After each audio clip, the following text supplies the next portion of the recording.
We are 5 weeks out from Hyrox London, and today we're going to be going through a full simulation of the Hyrox workout as part of our Hyrox training prep. Maybe like you, I'm working out in a gym where I haven't got all the exact same equipment that we'll be using on the day of the event. So we'll talk through some of the adaptations I do. So let's get into it. I kicked off this full Hyrox prep simulation workout with a 2K run. I went with the 2K split rather than the 1K, as you'll see I'm combining two of the exercise stations next. Prior to starting my Hyrox training, the longest distance I'd ran was 5K, usually at a park run, and in my first 3 months of training I focused on, amongst other things, building up gradually from 5K to 8K runs, adding an additional 0.5K per week, and then getting used to doing an exercise station or two along the way. From there I built to a half Hyrox and then onto the full race we're doing today. Looking back at the kilometer split times, I can see I started out a bit too quickly here. For me, I need to be really starting to aim for around 6-minute kilometers, saving a bit extra in the tank for those later kilometer segments of the workout. From here, I moved on to the sledge push and pull. I completed these two stations in one, as from a practical point of view, it's easier rather than needing to go back later to that equipment when it might not be available. Here today, I'm pushing 120 kilograms, so around 35 kilograms less than the men's open weight competition and 20 kg more than the pulling weight. Whilst I've trained pushing up to 160, 180 kilograms, to be really efficient with my time, I'm using the same weight for both. A few points I think it'd be helpful for me to pull out here. You'll see my feet are slipping on the push. The green felt-like surface here is a lot easier to push the sledge on than the hardened texture on the Hyrox event floor itself. This can mean on race day the sledge feels heavier. So on the flip side, I'm hopeful that I'll get a better traction and grip from that tougher floor that come race day, and I'll do a full debrief on this channel post Hyrox on how that all plays out. I completed the sledge push and pull in 10-meter segments. Being completely honest, the sledge push in particular is an exercise I find the hardest within the Hyrox workout, and that's reflected on the times that I spent completing this station. Something I hope to do ahead of race day is find a gym locally that has the same type of sledge as the one used in the Hyrox event, where the weight is over the center of the sledge, to give me a better sense of how that feels in comparison to the sledge I'm using in this workout. From here, I was back onto the treadmill for a 1 kilometer run. Post sledge, to recover, I try and take this kilometer at a steady pace, around or similar or even slightly slower than the first kilometer or two. My body has given a lot out on the sledge work, so this is often the 1 kilometer run segments I find most tough, but by the end of the segment, I'm getting my energy back and ready for the next workstation. Up next was the 1,000 meter ski erg. The eager-eyed of you will note that on race day, the ski erg is exercise station 1. The gym I train in only has one ski erg, so I will tend to slot it in when it's available and free for me to jump on. Watching this back now, my technique is far from perfect.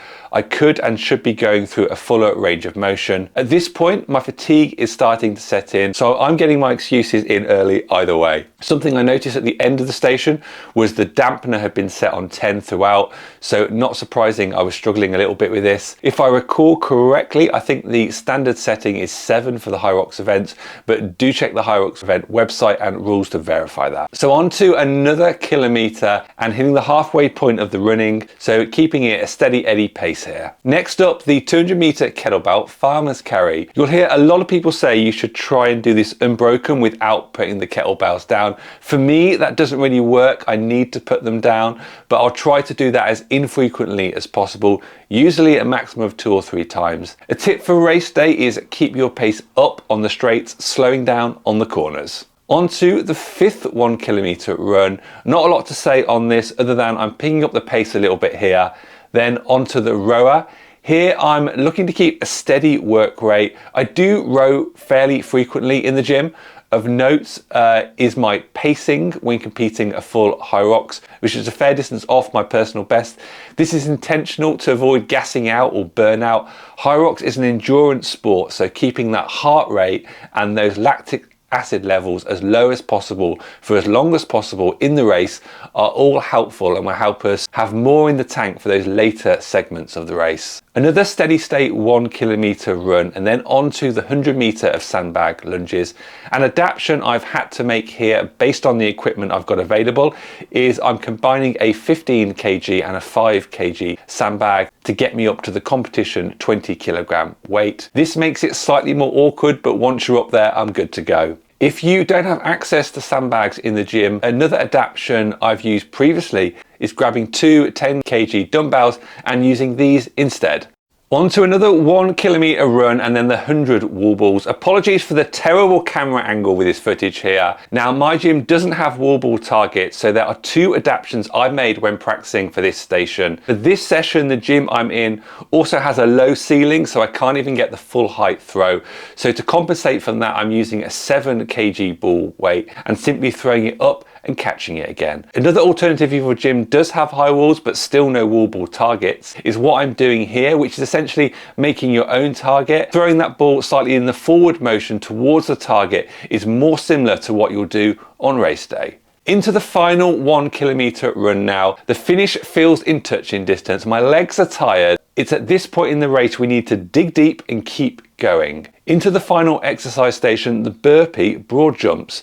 Two things of note about this exercise. Firstly, it's not the last exercise in the race, that's the wall balls, but I needed to swap them around as by now the gym is really filling up and getting even 2 square meters of floor space to myself for the burpees is challenging. So you'll see I don't have a clear run, so I'm having to do it the burpee broad jumps in quite a compact small area.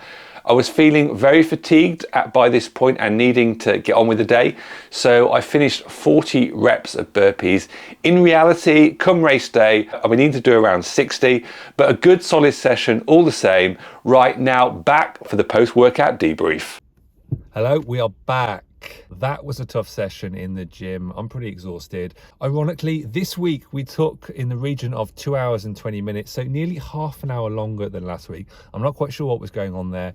We did take up the weight on the sledge press. Last week we were doing that at 100. This week it was 120, so maybe a bit of impact there. But what I think's really important is consistency with the training here and getting that duration, getting used to working out for that 90 minutes to 2 hours. Hope your training is going well. If you're looking for more Hyrox related content, do check out the playlist video up here. Loads of great content there. I'll see you next week. This is Metcon Marcus out.